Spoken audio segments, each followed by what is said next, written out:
Om Jnana-timirandasya Gyananjana-shalakaya Chakshurunmilitam Jena Tasmai Shri Gurave Namaha Shri Chaitanya Manodishtam Stapitam Jena Bhutale Swayam Rupa Kadamayam Dadati Swapadantikam Vandeham Shri Guru Shri Yuta Padakamalam Shri Gurun Vaishnavangscha Shri Rupam Sagrajatam Sahagana Raghunatam Vitantam Sajivam Sadvaitam Savadhutam Parijana Sahitam Shri Krishna Chaitanya Devam Shri Radha Krishna Paran Sahagana Lalita Shri Vishakam Vitangscha Hey Krishna Karuna Sindhu Dinabandhu Jagatpate Gopesha Gopika Kanta Radha Kanta Namostute Tapta Kanchana Gaurangi Radhe Vrindavaneshwari Vrishabhanusute Devi Pranamami Hari Priye Vanchakalpa Tarubhyascha Kripa Sindhubhya Evacha Patitanam Pavanebhyo Vaishnavebhyo Namo Namaha Jai Shri Krishna Chaitanya Prabhu Nityananda Shri Advaita Gadadhar Shivasari Gaur Bhaktavinda Hare Krishna Krishna Krishna Hare Hare Hare Rama Rama Rama Hare Hare Om Namo Bhagavate Vasudevaya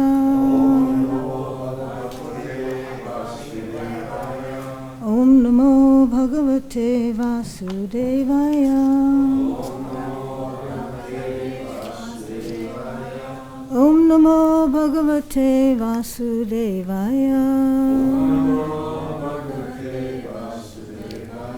So we're reading from the Bhagavad-Gita as it is, contents of the Gita summarized, chapter 2, text 58. Yada samharte chayam kurmo naganva sarvashaha indriyartebhyas tasya pragya pratishta yada samharte chayam kurmongam niva sarvashaha indriyartebhyas tasya pragya pratishtita yada samharte chayam kurmongam niva sarvashaha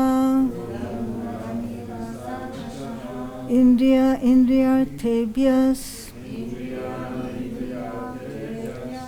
tasya pragya pratishtita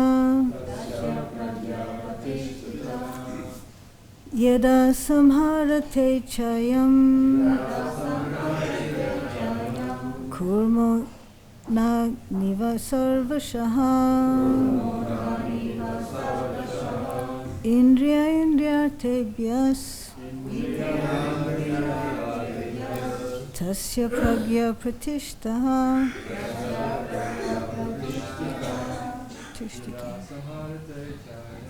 yada samharate chayam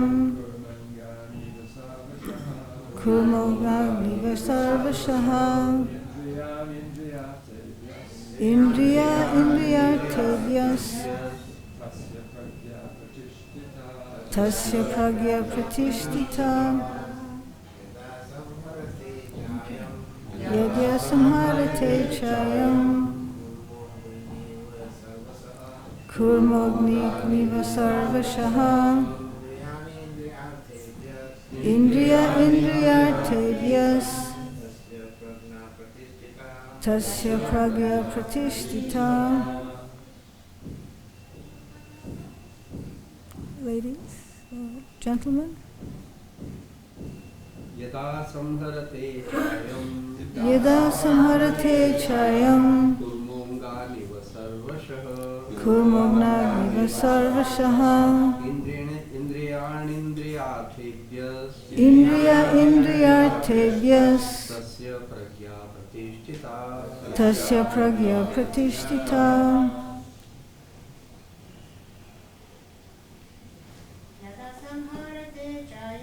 Yata samharate chayam. Kurmonagniva sarvashaha. Indriya indriyartebhyas. Tasya pragya pratishtita. Anyone else? Haribol Prabhuji, Shama Manjari, nice to see you. Yada samharate chayam. Yada samharate chayam. Kurmonganiva sarvashaha. Kurmogniva sarvashaha. Indriya indriyartebhyas. Tasya pragya pratishtita.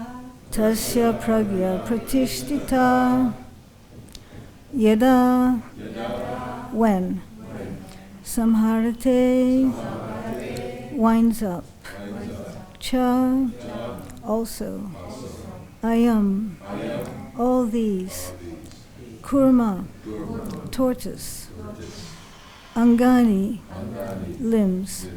Iva, like. Sarvashaha, all together. Indriyani, senses. Indriya artebhya, from the sense objects. Tasya, his. Pragya, consciousness. Pratishtita, fixed up.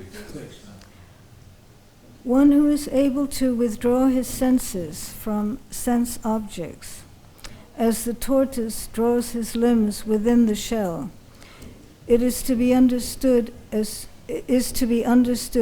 truly situated in knowledge. Together, please.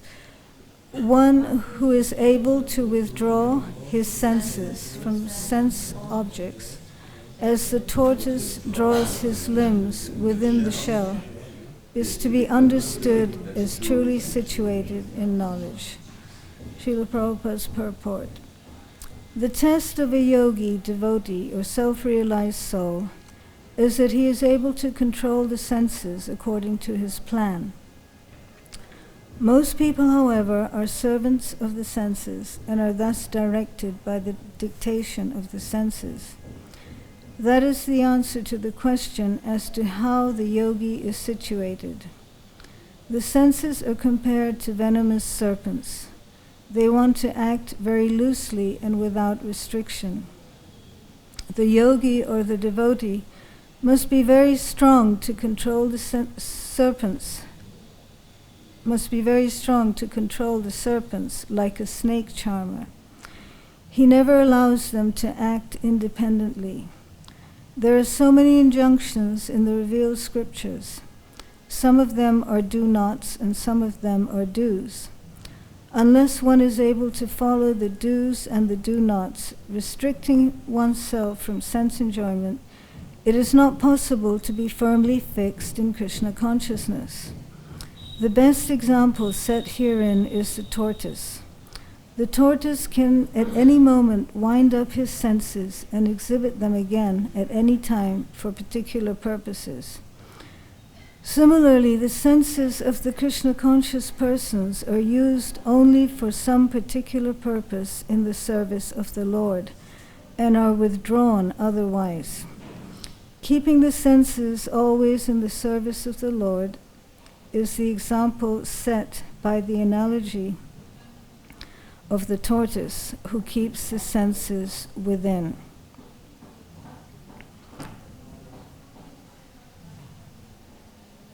So within, there's the life within and the life, the external life. For us in this embodied situation, where our soul is embarrassed by the eightfold coverings. But Krishna to the rescue once again. Sorry. The Lord comes to our rescue yet again. It's very wonderful to meditate on how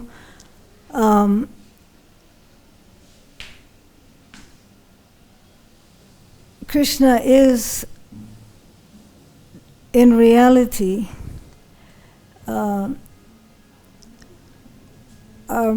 dearmost well-wisher and intimate friend.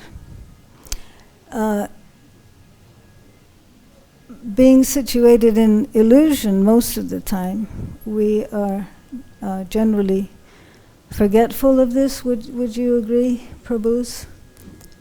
Would you agree with that? That generally speaking, we're forgetful of the great benediction of Krishna's complete friendship, complete in the sense that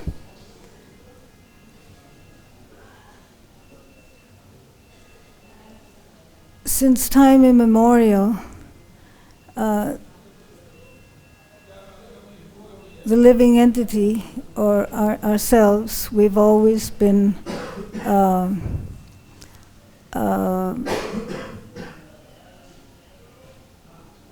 either situated in completeness, being fully Krishna conscious, or else we've been seeking to regain that completeness independently. And whilst we've been trying to do that since time immemorial, we've consistently failed. But Krishna has always been here for us individually and collectively as well. The fact that he appears time and time again, as Srila Prabhupada tells us, there's as many incarnations of the Lord as there are waves in the ocean. So it's not that Krishna isn't trying to save us at every moment from our engagement in the 8 great elements, trying to seek perfection or completion, like a fish out of water, or like a lover who has lost their memory of who their beloved is. If that makes any sense at all. That we're seeking our completeness through the filter of our false ego. We think we can do it on our own, and that's our big mistake. The only thing we can do on our own is be honest. And honestly, if a person is giving us so much, like Krishna is giving us so much, he's given all of us everything we've ever had since eternity. If someone's giving us so much or giving us everything, do we not owe everything back to him? Or at least something, honestly. So it's a very wonderful thing that Krishna, in our circumstance, that Krishna actually pushed or pressured Srila Prabhupada so much to come, because Prabhupada didn't want to come to the material world. He said to Krishna that it'll be too difficult. And Krishna said to him, "Don't worry, I'll arrange everything for you." You've all heard this before from other devotees, that it was a sacrifice for Srila Prabhupada to leave the spiritual world and come here. And it was a sacrifice for him to leave Vrindavan. Because actually it's so nice to just live in Vrindavan, in the association of such sweet and sincere devotees. But to actually leave Vrindavan and actually risk everything, or risk his life, which is everything, is no small thing. And not just to leave Vrindavan and risk everything, but also be convinced that if he did that, somehow or other, by Krishna's arrangement, Lord Chaitanya's movement would take root in the Western world, and then come back and give shade and shelter to the East as well. So in order to achieve that empowerment,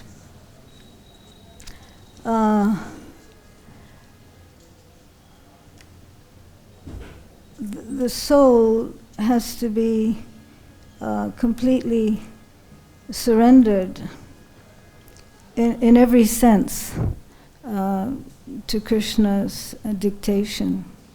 Prabhupada describes like a puppet in the hands of a puppeteer. But the puppet has put all his love and trust in the puppeteer. And the analogy of the puppet and the puppeteer kind of ends there, because it's a very loving and personal reciprocation between the pure devotee and Krishna once that relationship has been established on that level. So from the result of Srila Prabhupada's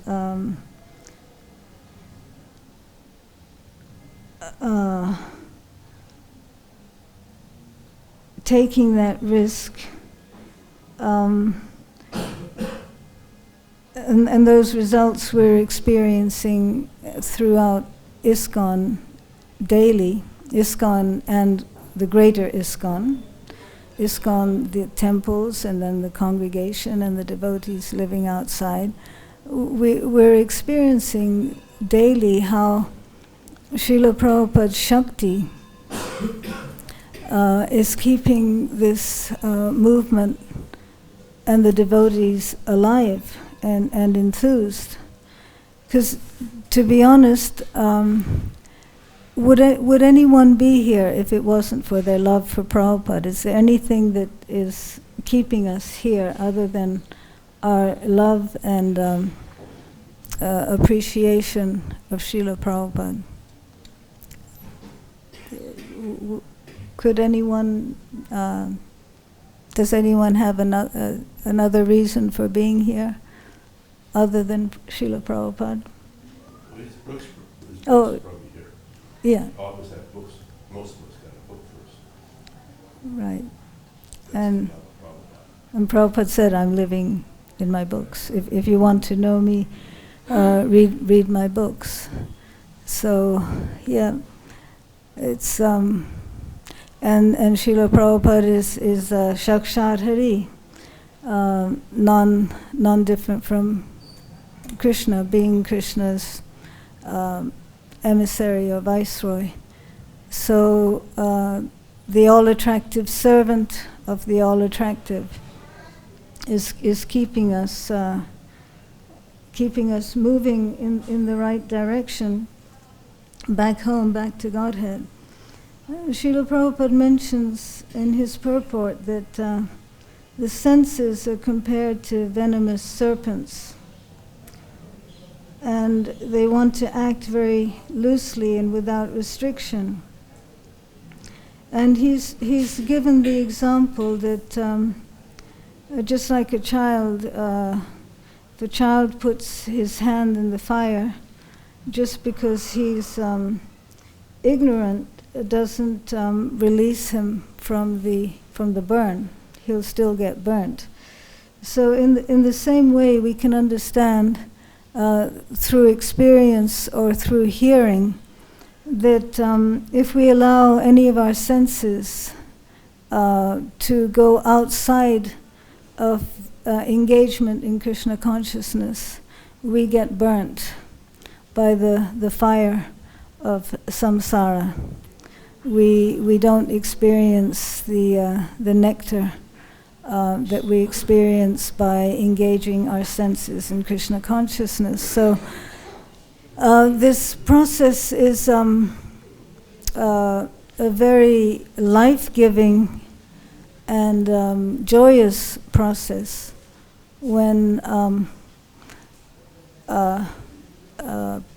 performed in the right spirit.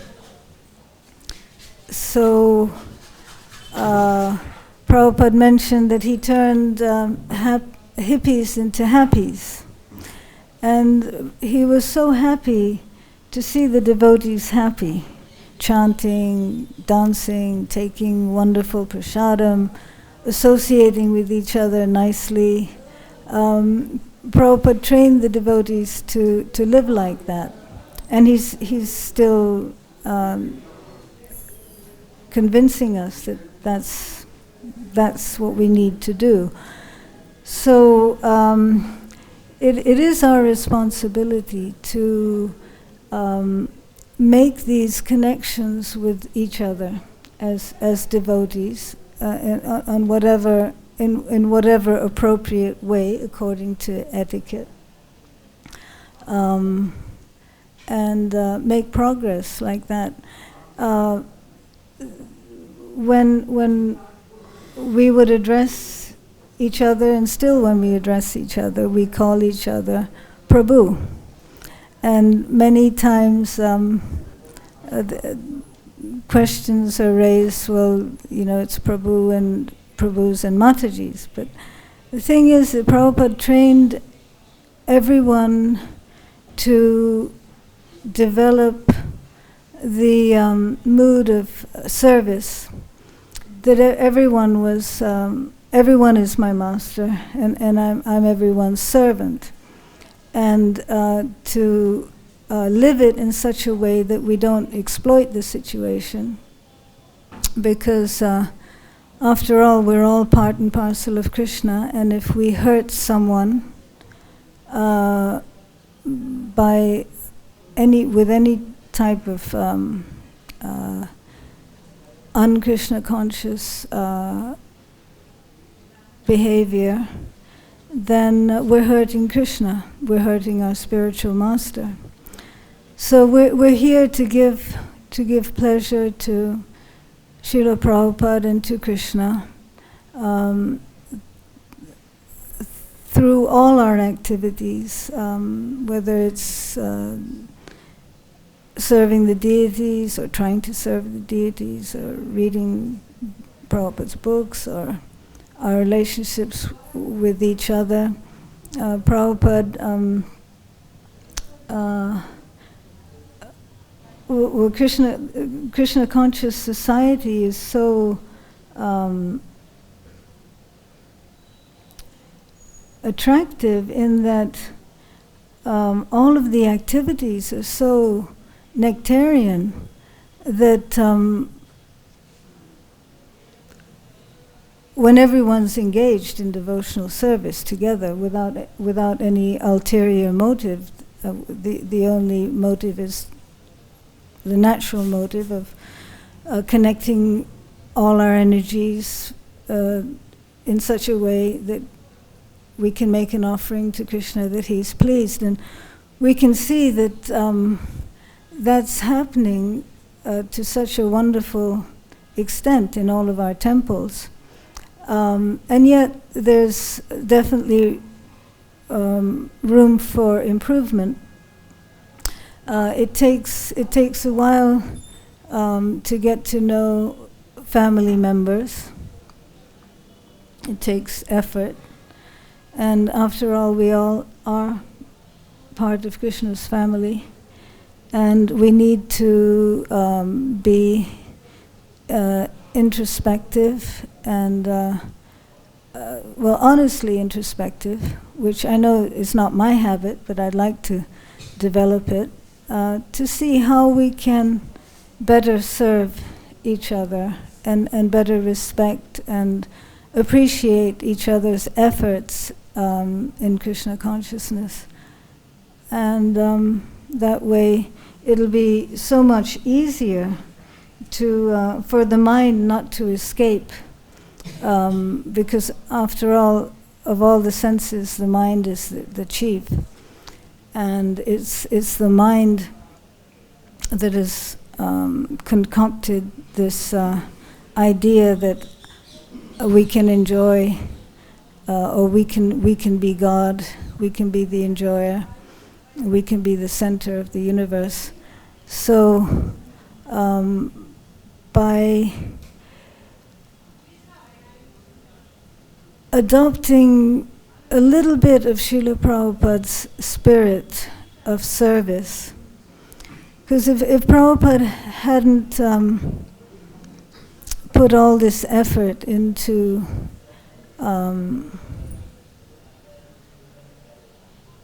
giving us all of this, we wouldn't be here so happy and secure. But there's every danger, and we need to be very careful. There's every danger, because we are in the ocean of nescience on this wonderful boat. But there's every danger of storms and hardships. But if we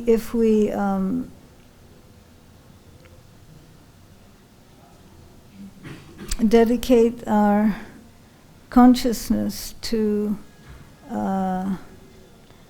taking everything that Prabhupada has given us to heart as much as we possibly can, and stretching, helping each other stretch beyond that too, then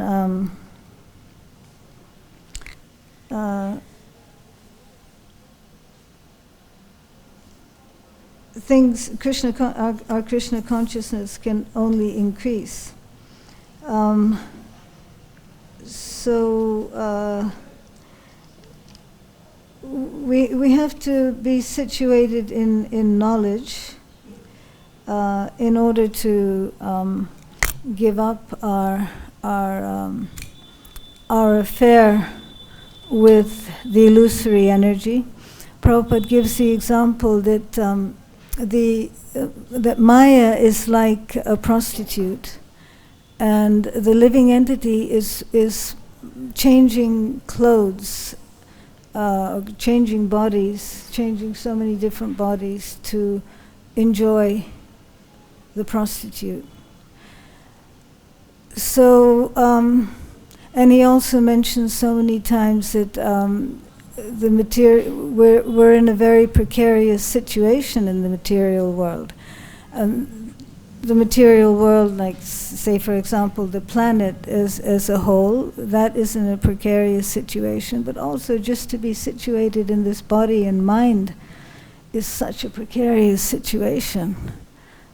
It's just so unsustainable. So we do have to somehow beg for that mercy that we can become situated in our real egos, in our spiritual egos, and on the transcendental platform, so that we can actually, I mean, you know, probably most of the devotees here are on that platform, and I'm just,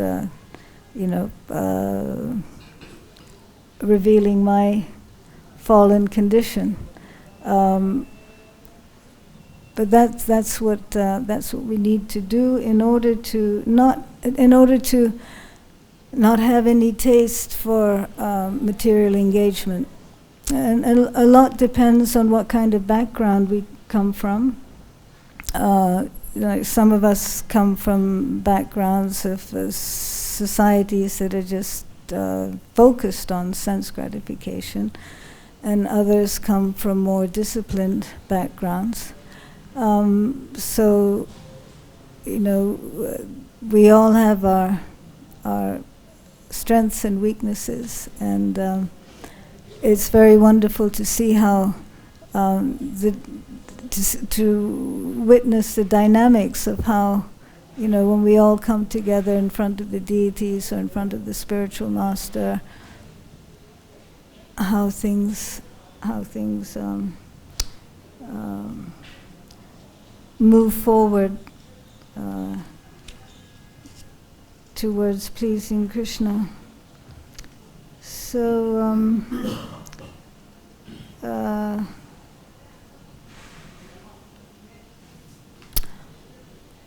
help, any realizations you could share, please? Prabhus? Hare Krishna. Behind you, Prabhu, near the computer.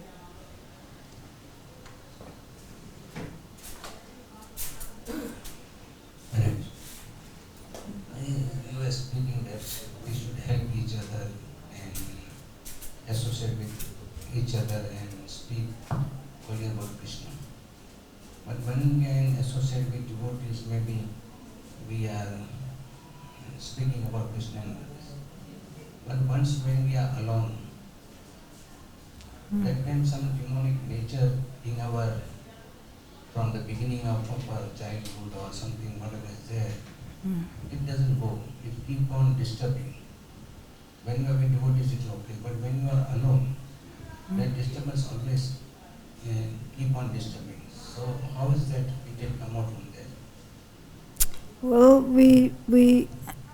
there's a few things. One is that we need to pray to Krishna to help us. Another is that we can disregard all of that as rubbish. Just like when you see some rubbish in the house, you don't take it very seriously. You pick it up and you throw it in the bin. So mentally also, we can have that garbage bin where when thoughts like that come up, we throw them in the bin. And so long as they keep coming up, we should understand that there's still some desire or some attraction for whatever that demoniac propensity is. And that's why we need to hear and chant as intensely as possible. It's just like we're in a semi-conscious, or maybe even less than semi-conscious state of Krishna consciousness at the moment. We're not breathing healthily, so we need to pray to Krishna and Balaram, Srila Prabhupada and all the acharyas and to the Vaishnavas, that we can get the strength and focus to deepen our chanting and hearing and sincerity. We need to pray like anything. At least I know I need to pray like anything, because we're not. We can leave at any moment, and if we've still got all these desires or impurities within us, if we haven't given up the attachment, then that's a precarious situation. But we can also pray that even if I die and I have all these impurities, Krishna, please save me anyway, because I don't really want them. But prayer is very important. Reading Prabhupada's books is important. Not wasting time with the mind, and it's difficult. We have to conquer the mind, and that's sadhu sangha is very encouraging for that.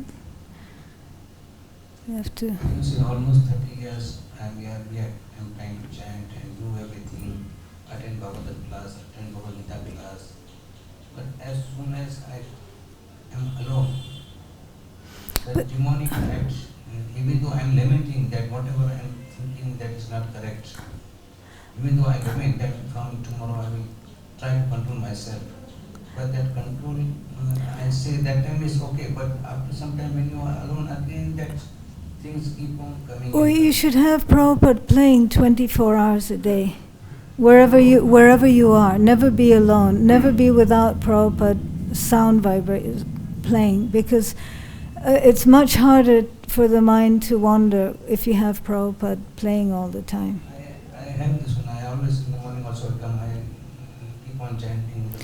Well, then actually your question is very great, because it's pointing in the direction that we need to engage together more. So perhaps you need to form a group of devotees, like a men's group, where you read together, you discuss together, or you do some services together, or you reveal your heart to each other, and you help. Yes, yeah, like that on a regular basis. In Alachua they do that. Yeah. Every night they have readings from all the different books. Right. And they get together about 10, 15 devotees, and they each take a turn reading a sloka, either from Chaitanya Charitamrita or Srimad Bhagavatam. Yeah. And they do that on a regular basis, every night. Yeah. If they can, they get together, they read together. Do you think that might be possible, Prabhu? That you form reading groups? That really helps. Yeah. Would you like to do that? Well, you've got one other person already. Yes, it's like there are some devotees.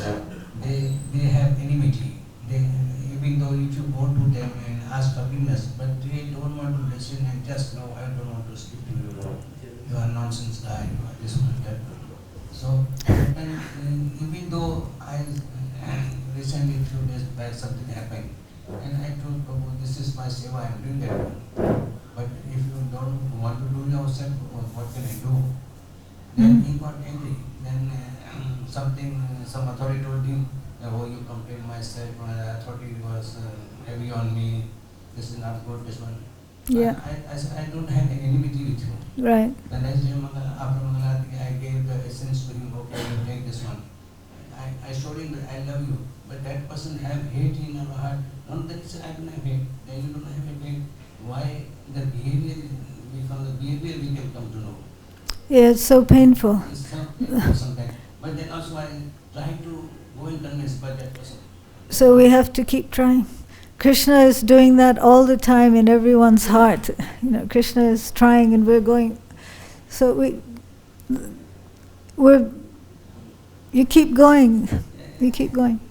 It says in the purport, the devotee must be very strong to control his servants, like a snake charmer. A good example is our mind is dog. Take a pet dog, and you have to really train it every day. Sit, sit. So your mind gets this, and eventually the dog will sit. Mm. And Bhakti-yoga used to beat the mind every day. But Bhakti-yoga gave a good example of our mind. Started in the morning, just beat it. You beat this mind till it obeys you. It's like you would a dog. You don't have to beat the dog, but you gently train the dog to sit down, and you have to keep focusing, sit. Eventually the dog sits. In the military, they have dogs that won't eat until you tell them to eat. They train these dogs very good. So it's a good example. Yeah. These dogs, they obey every command. And you can train your mind to do that also. So when you wake up in the morning, your mind starts going on the mental platform.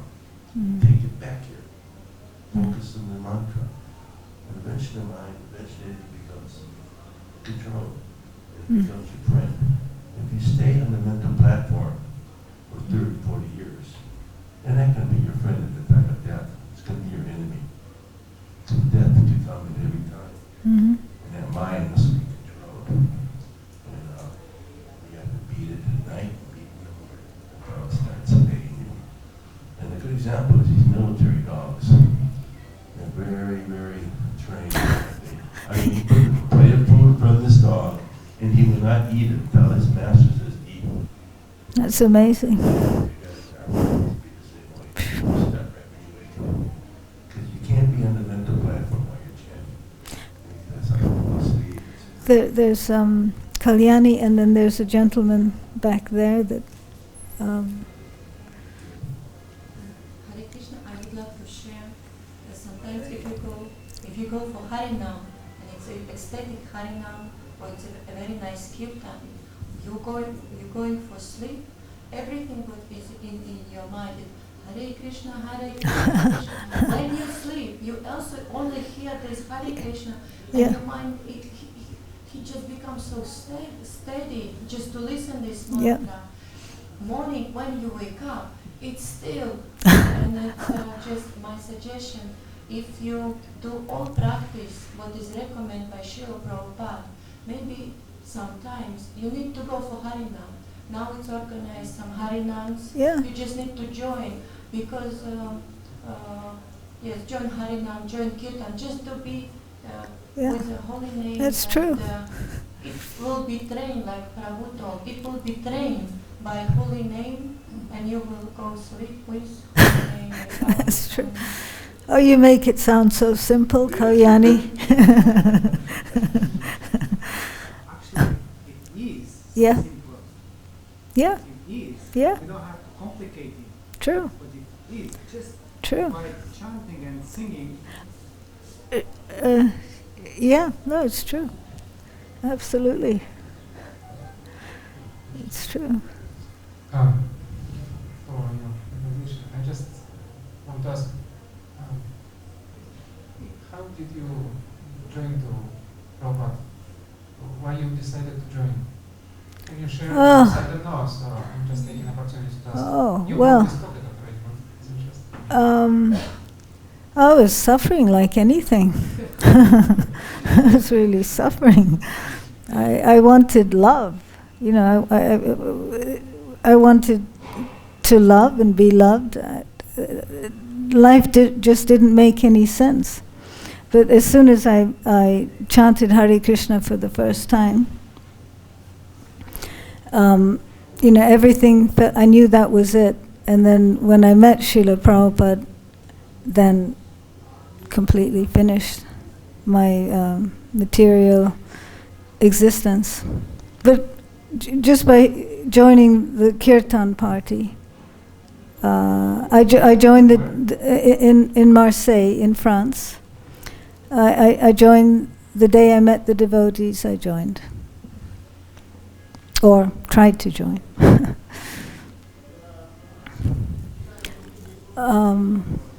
There's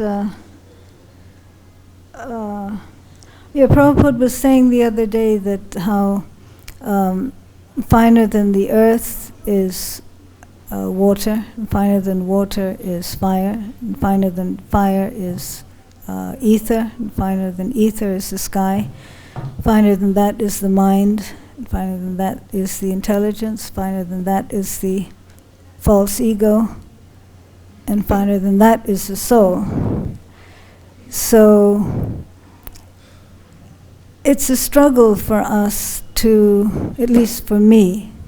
If there's anyone here that it's not such a struggle for, please share it, if you would, with us. It's a struggle to connect with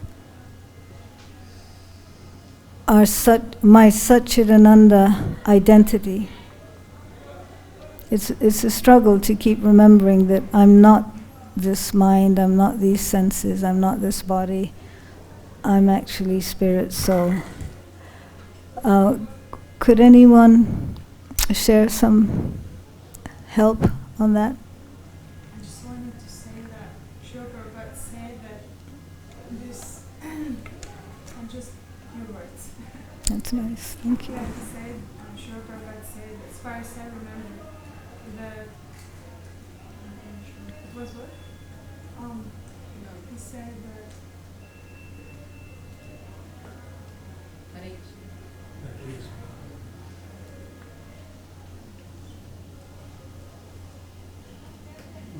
No batteries.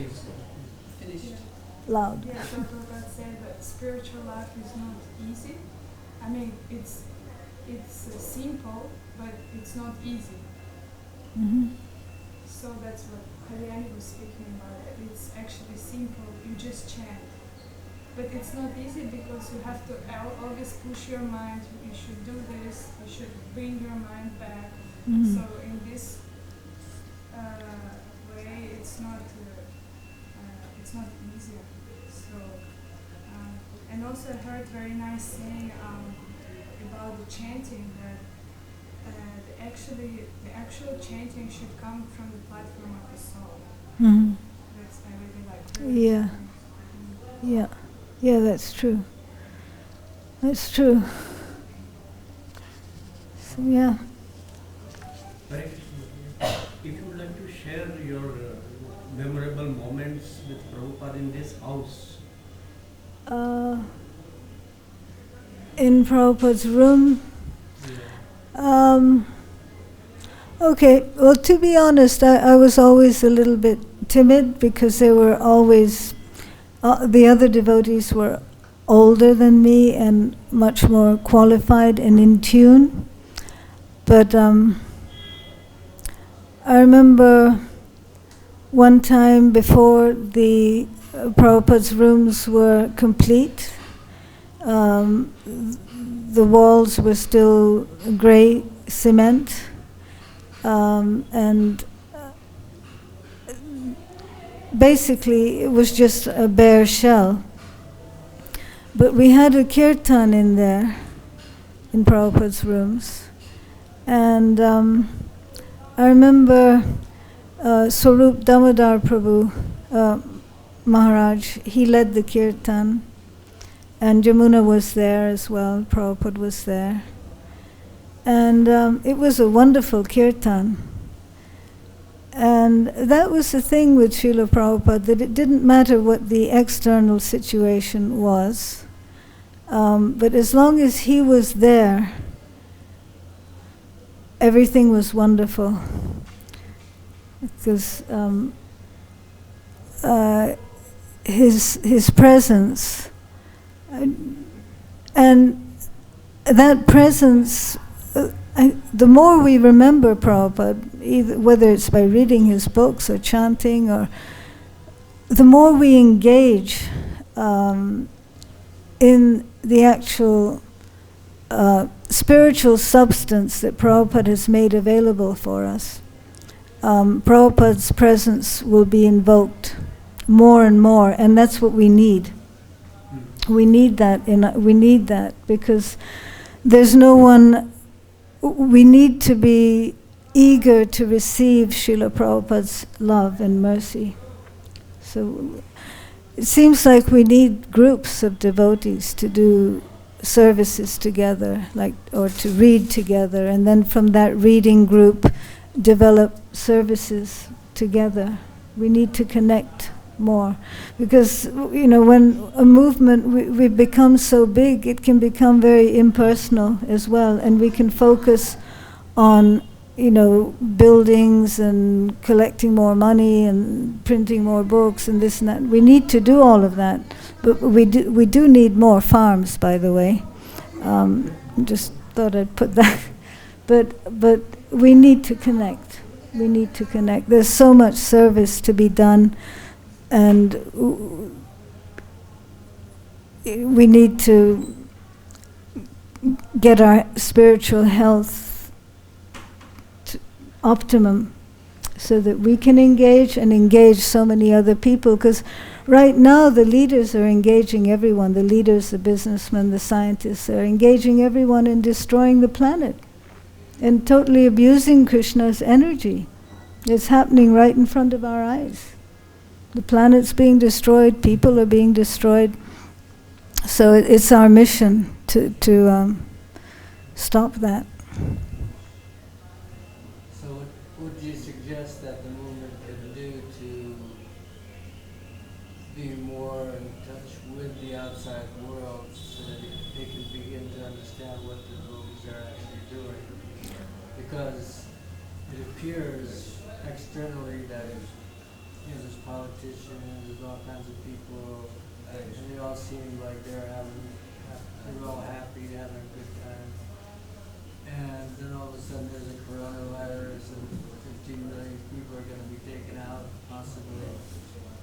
Right. Now all of a sudden that happiness is turning into something else. Well, I don't have any idea what to do about it.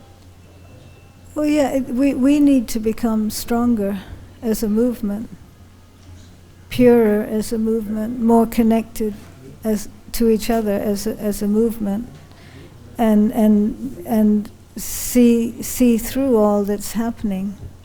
That it's all Krishna's arrangement, and how people react depends on their fund of knowledge and their realization. So, it begins here. It seems like it begins here. Maybe people will come from outside and help us. I don't know. But we need to, it seems to me like we need to organize ourselves very strongly to be able to combat those leaders and scientists and, we have big leaders, we have gurus, we have sannyasis, we have senior devotees, and yet somehow they're not able to. Well, why don't you lead the charge? Take responsibility. Infiltrate into the inner circles of the political scenes, or it's quite intimidating. Somehow they should be able to. They're doing their best. They're doing what they can, but each of us can do something if we take responsibility. We have to take.